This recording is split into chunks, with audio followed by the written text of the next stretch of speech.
গীতাঞ্জলি কথাষাৰ ক'লে গতিকে এই গীতাঞ্জলি আৰু মানে ঘোষাত মাধৱ গুৰুজনাই লিখিছে মানে গুৰু ঋণ সুজিবাক গীতাঞ্জলি অঞ্জলি পৰে অন্য উপায় নাই বুলি কৈছে গতিকে অকণমান কৃপা কৰক অঞ্জলি আৰু গীতাঞ্জলিৰ মাজত মানে অকণমান কৃপা কৰক কৃষ্ণ পৰম বৈষ্ণৱজনৰ চৰণ কমলত ভক্তিৰ সেৱাভাগী অৰ্পণা কৰা হৈছে আমি ইতিমধ্যে প্ৰকাশ কৰা হৈছিল যিটো মহামতী গুৰুজনে হৰি ভক্তি পন্থ উপদেশ দিয়া দুখময় সংসাৰ পাৰ কৰে হেনয় পৰম গুৰু ঋণ খুজিবাক প্ৰতি জানা নিষ্ঠ অন্যত্ৰ উপায় নাহি অঞ্জলিত পৰে সেই অঞ্জলি শব্দৰ অৰ্থটো হাত দুখন ওপৰলৈ দিয়া নহয় তাত গুৰুজনে শৰণ ভজন ভক্তি আৰু সদাচাৰ এই চাৰিওটা ব্যৱস্থাত যিজন পূৰ্ণাংগ ৰূপত আশ্ৰয় হৈছে এক দেৱ এক হেও একত বিনে নাই কেও এই চাৰিওটা ব্যৱস্থাক এক কৰাটোক অঞ্জলি বুলি কোৱা হৈছে তাত হাত দুখনৰ কথা অহা নাই এই চাৰিওটা ব্যৱস্থাৰ মাজেৰে যিজন পূৰ্ণাংগ ৰূপটো পাইছে তেওঁ যিটো ভাৱনাযুক্ত হৈ সদায় ভগৱন্তক সেৱা কৰে সেই সেৱা ভাগৰ নাম হ'ল অঞ্জলি সেৱা আৰু বৰ্তমান আমাৰ সমাজ ব্যৱস্থাত যিটো সেৱা কৰি থাকে হাত দুখনৰ দ্বাৰা সেই হাত দুখনৰ চাৰিটা ভাগত আমি কথাখিনি কোৱা হৈছিল এক হ'ল অঞ্জলি সেৱা অৰ্থাৎ অঞ্জলি সেৱা মানে ভগৱন্তৰ পৰা কিবা এটা বিচৰা আৰু আইসকলে যেতিয়া নামঘৰলৈ যায় তেতিয়া নামঘৰত গৈ উপস্থিত হৈ আইসকলে প্ৰথম সেই সেৱা ভাগ কৰে আৰু সেই সেৱা ভাগৰ নামো কিন্তু অঞ্জলি সেৱাই পাৰ্থক্যটো সেইটো যে আইসকলে শৰণ হয়তো লোৱাই নাই আইসকলে ভজন হয়তো লোৱাই নাই বাপসকলেও হয়তো শৰণ ভজন লোৱাই নাই সেইকাৰণে তেৰা সমস্তই কেতিয়াবা এখন হাতেৰে কৃষ্ণ বুলি কৈ দিয়ে কেতিয়াবা এনেধৰণে দুইখন হাত চাদৰৰ আগটো বা গামোচাখন আগলৈ কৰি হাত দুখন গামোচাখনৰ ওপৰত এনেধৰণে কৰিও কোনোৱে সেৱা ভাগ কৰে আমি সেই ব্যৱস্থাটোৰ কথা কৈ থকা হৈছে গতিকে বাপজনাৰ চৰণ কমলত আমি সেৱা ভাগী নিবেদন কৰা হৈছে যে শৰণ ভজন ভক্তি সদাচাৰ যাক জানি নৰ নাৰী তৰুক সংসাৰ যাক জানিলেহে জীৱৰ কল্যাণ হ'ব আৰু জানিবৰ বাবে গুৰুজনে ব্যৱস্থাখিনি আমাক দিছে দিয়াৰ পাছতো যদি আমি জানিবলৈ চেষ্টা নকৰোঁ ইচ্ছা নকৰোঁ তেতিয়াহ'লে আমাতকৈ আৰু দুৰ্ভগীয়া অন্যজন নাই কৃষ্ণ কৃষ্ণ আপুনি অগাধ বুদ্ধি অংশ অৱতাৰ পচুহো তোমাত কৈও কাৰণ ইহাৰ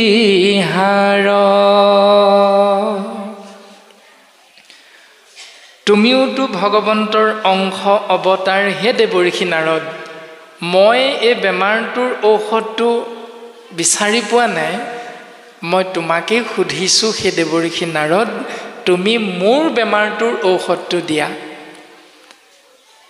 আমেৰিকা আৰু ভাৰতবৰ্ষৰ মাজত যদি আমি তুলনামূলকভাৱে চিন্তাটো কৰোঁ আমেৰিকাৰ সংবিধান আৰু ভাৰতবৰ্ষৰ সংবিধানখনৰ মাজত এটা বিশেষ শব্দৰ পাৰ্থক্য আছে আমাৰ ভাৰতবৰ্ষৰ সংবিধানখনত তুমি আপুনিৰ প্ৰাধান্যতাটো বেছি আমেৰিকাৰ সংবিধানখনত মইৰ প্ৰাধান্যতাটো গুৰুত্বতাটো বেছি অৰ্থাৎ ভাৰতবৰ্ষৰ সংবিধানখনত আপুনি তুমিৰ প্ৰাধান্যতাটো যদি আমি চিন্তা কৰোঁ তেতিয়াহ'লে উত্তৰ পাম কেঞ্চাৰ বেমাৰৰ ঔষধটো ডাক্তৰে কেতিয়া উদ্ভাৱন কৰিব আৱিষ্কাৰ কৰিব কিন্তু আমেৰিকাৰ সংবিধানখনত লিখা আছে মইৰ গুৰুত্বতা অৰ্থাৎ সেই কেঞ্চাৰ বেমাৰৰ ঔষধটো সি উলিওৱাৰ আগত মই কেনেকৈ আগতে উলিয়াব পাৰোঁ পাৰ্থক্যটো সেইটো ভাগৱতেও সেইটো সিদ্ধান্ত দিছে আমাক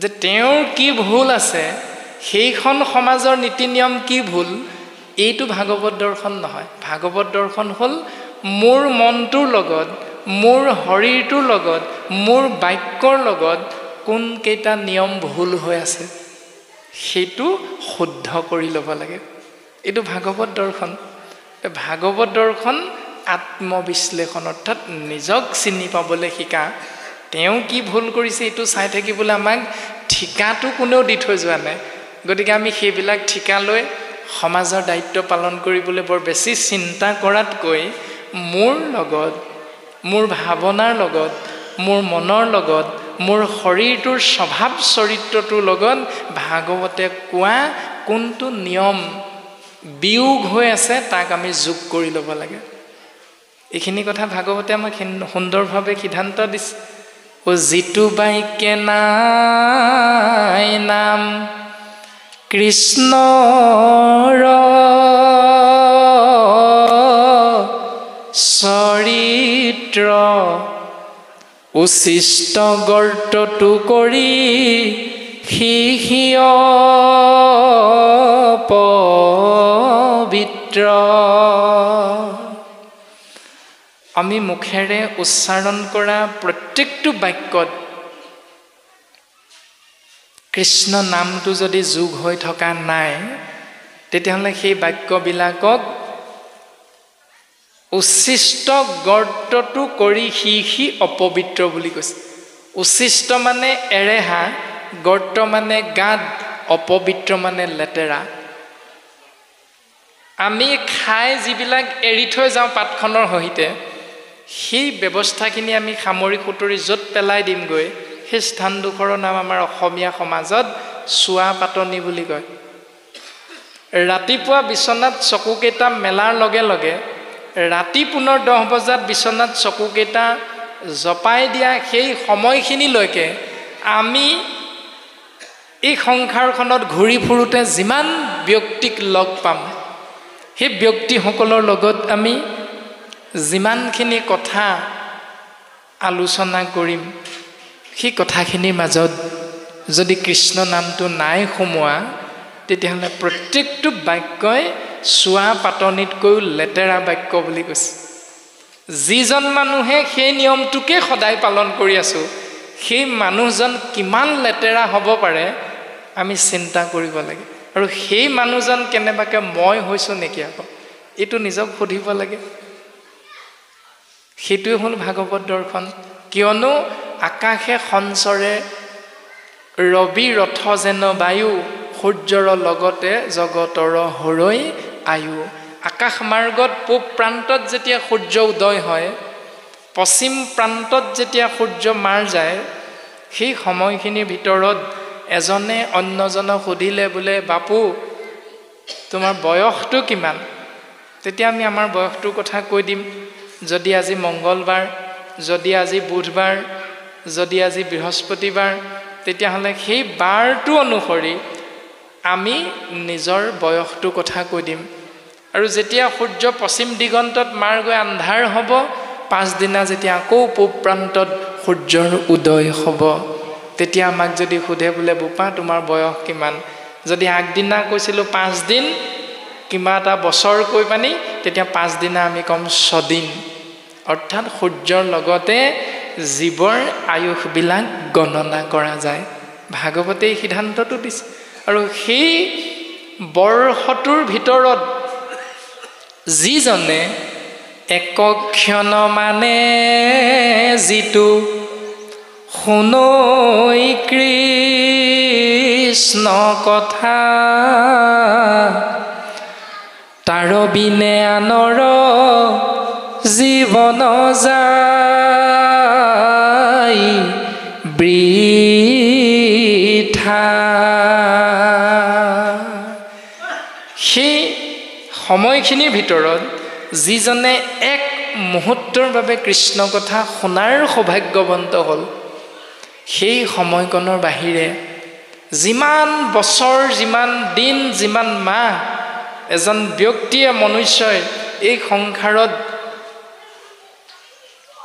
পাৰ কৰিলে সেই সমস্তখিনি দিন বৃথা বুলি শাস্ত্ৰই সিদ্ধান্ত দিছে সেইটোকে আমি চিন্তা কৰিব লাগে যে আজিৰ এই দিনটো আমাৰ কাৰণে ভাল দিন নে বেয়া দিন এতিয়া কাৰণ আমি কৃষ্ণ কথা শুনিবলৈ সকলোৱে আসনত বহি লৈছোঁ এনেকৈ কৃষ্ণ কথা শুনিবলৈ আলাপ আলোচনা কৰিবলৈ যদি আমি এই 2024 বৰ্ষৰ কেৱল আজিৰ দিনটোতে সৌভাগ্যৱন্ত হলো তেতিয়াহ'লে বাকি 364 দিনেই আমাৰ বেয়া দিন বুলি শাস্ত্ৰই ঘোষণা কৰিছে তে সেই বেয়া দিন কেইটাত যদি আমি মৰিলো তেতিয়াহ'লে আমি পুনে পুনে নৰক আৰু যদি ভাল দিনটোত আমাৰ মৃত্যু হ'ল তেতিয়াহ'লে পুনে পুনে স্বৰ্গ আৰু কৰ্মটো যদি শাস্ত্ৰসন্মতে শুদ্ধ হৈছে তেতিয়াহ'লে পুনে পুনে বৈকুণ্ঠ এই সিদ্ধান্ত তিনিটা শাস্ত্ৰই আমাক সুন্দৰভাৱে দিছে আৰু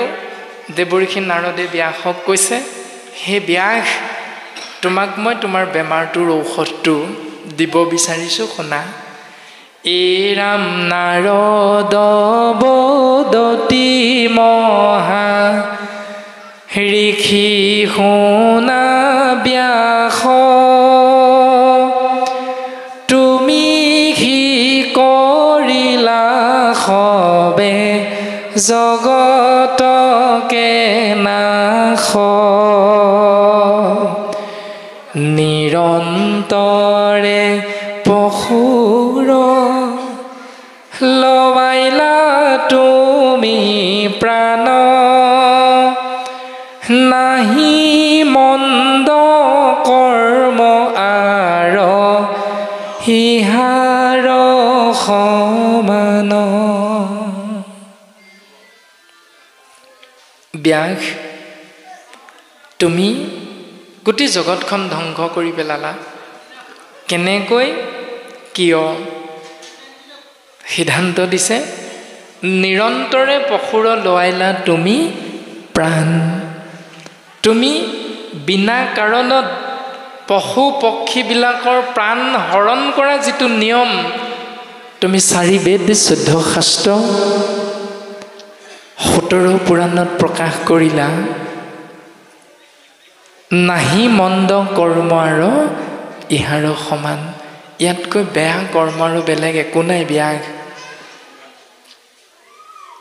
আকস্মিতে লোকক কৰাইলা হিংসা ধৰ্ম নুবুজিলা তুমিও বেদৰ তত্ত্ব মৰ্ম গৰিহিত কৰ্মকো কহিলা ধৰ্ম বুলি তোমাৰ বচনে লোক নাখিল সমলি তুমি বেয়া কামবিলাককে ভাল বুলি এইবিলাক শাস্ত্ৰত তুমি লিখি দিলা সেইকাৰণে তোমাৰ বাক্য পালন কৰিবলৈ গৈ জীৱবিলাক অধোগতি যাবলৈ ধৰিলে ব্যাস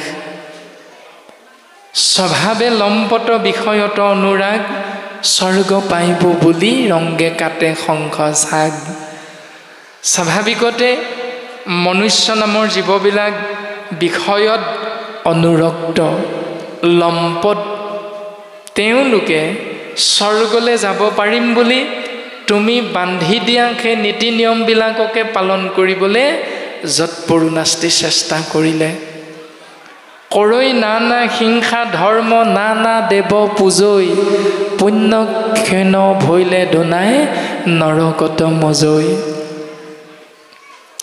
নানা হিংসা ধৰ্ম নানা ক্ষুদ্ৰ ক্ষুদ্ৰ দেৱ দেৱতাক পূজা কৰা স্বৰ্গলৈ যাব পাৰিম বুলি নানা জীৱক হত্যা কৰা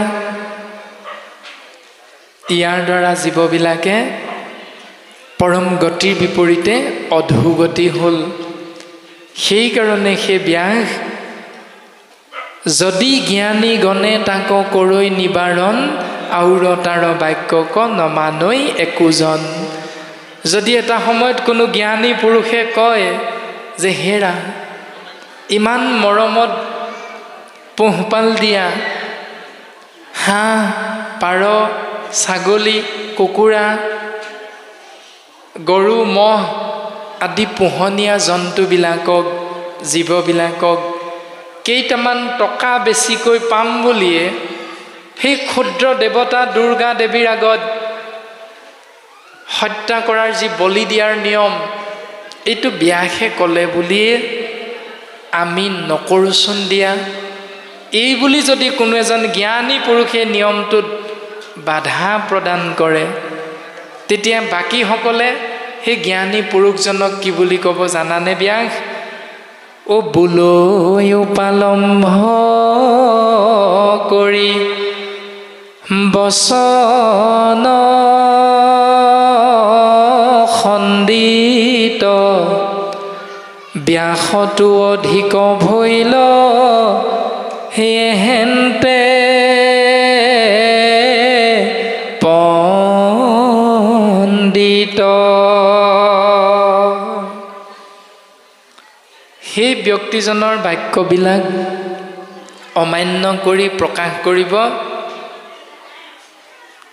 ওলালেহি আকৌ এওঁ ব্যাসতকৈ অধিক পণ্ডিত।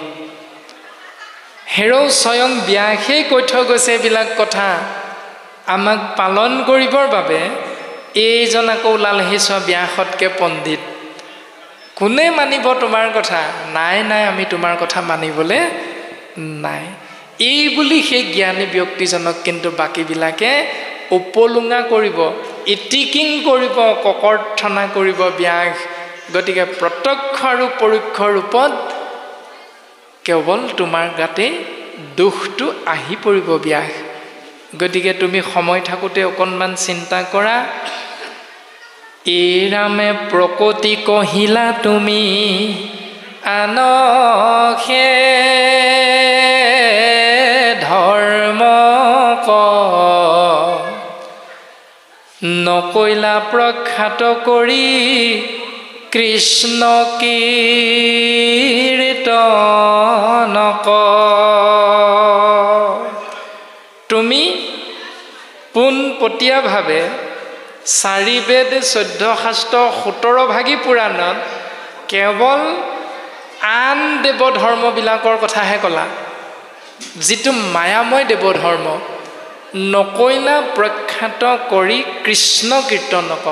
তুমি কৃষ্ণৰ কীৰ্তন কৰিলে যে জীৱৰ কল্যাণ সাধন হ'ব, এই পৰম সত্যটো তুমি সেই শাস্ত্ৰবিলাকত জীৱৰ মংগলৰ অৰ্থে প্ৰকাশ নকৰিলা ব্যাস। আৰু সেইকাৰণে কি হ'ল? অ সিজিল তোমাত ঋষি পৰম ন্যায়, নাহি সুস্থ চিত্ত তব এহি হে অভিপ্ৰায়। তোমাৰ যে চিত্তটোত শান্ত নাই, শান্তি নাই মনত, তোমাৰ যে শৰীৰটো অসুস্থ, কাৰণটো এইটোৱে। কাৰণ তুমি কৃষ্ণ কথা নকলা। আন দেৱ ধৰ্মবিলাকক তুমি আশ্ৰয় কৰিলে জীৱৰ গতি হ'ব বুলি মিছাকৈ কৈ দিলা এই পথটো। সেইটোৱে তোমাৰ অসুস্থতাৰ মূল কাৰণটো। যদি ব্যাসে কৃষ্ণ কথা নোকোৱাৰ বাবে, নিলিখাৰ বাবে ব্যাসৰ মতিচন্ন হৈছে, তেতিয়াহ'লে আমি কৃষ্ণ নাম আশ্ৰয় নকৰিলে আমাৰ কি হ'ব? উত্তৰটো তাতে আছে। যদি আমি কৃষ্ণ নাম আশ্ৰয় নকৰোঁ, তেতিয়াহ'লে আমাৰ অৱস্থাটো কি হ'ব? আমাৰ কিয় অশান্তি হয় ঘৰখনত, আমাৰ মনত কিয় অশান্তি হয়, শৰীৰ কিয় অসুস্থ হয়, তাৰ উত্তৰটো হ'ল সেইটো। সেইকাৰণে আমি প্ৰত্যেকেই চিন্তা কৰাটো অতীৱ প্ৰয়োজন। আমাৰ যিজনা নামাচাৰ্য প্ৰভুৱে আজি নামশাৰী হাত ধৰিছিল, সেই নামাচাৰ্য প্ৰভুজনাই নামৰ অন্তত যেতিয়া গুৰুঘৰীয়া আশীৰ্বাদ ভাগ প্ৰদান কৰিছিল, তাৰ পাছত প্ৰভুজনাই এটি উপদেশ দিছিল। আপোনাসৱে সমস্তজনাই হয়তো কাণ পাতি শুনিছিল। কৃষ্ণৰ চৰিত পৰম অমৃত, আতপৰে নাহি আন, কোটি কোটি তীৰ্থ তপ জপ যজ্ঞ, সবেও নহি সমান। নামাচাৰ্য প্ৰভুজনাই উপদেশ দিছিল। কৃষ্ণৰ চৰিত্ৰ পৰম অমৃত আতপৰে নাহি আন। অৰ্থাৎ কৃষ্ণদেৱৰ গুঞ্জক লীলা চৰিত্ৰ শ্ৰৱণ কৰি জীৱৰ যিমান কল্যাণ হ'ব তাৰ সমান কোটি কোটি তীৰ্থ তপ জপ যজ্ঞ হবেও এই সকলোবিলাক এটাও কৃষ্ণ নামৰ সমান হ'ব নোৱাৰে। সেইকাৰণে আমাক গুৰুজনাই সিদ্ধান্ত দিছে, আন দেৱ ধৰ্ম দূৰতে তেজীয়া কৃষ্ণত ভকতি কৰা। আন সেই দেৱ ধৰ্মবিলাক তোমালোকে ত্যাগ কৰা।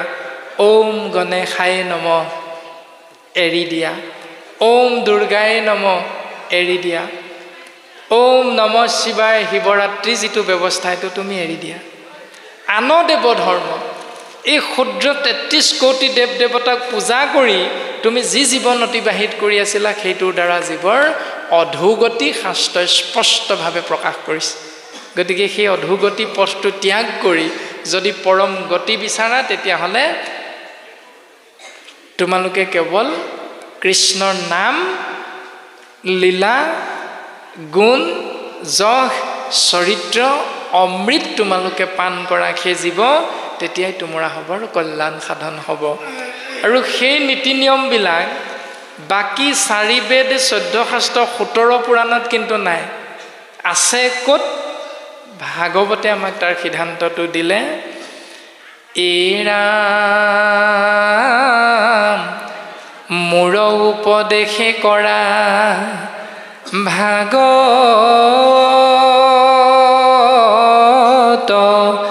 শাস্ত্ৰ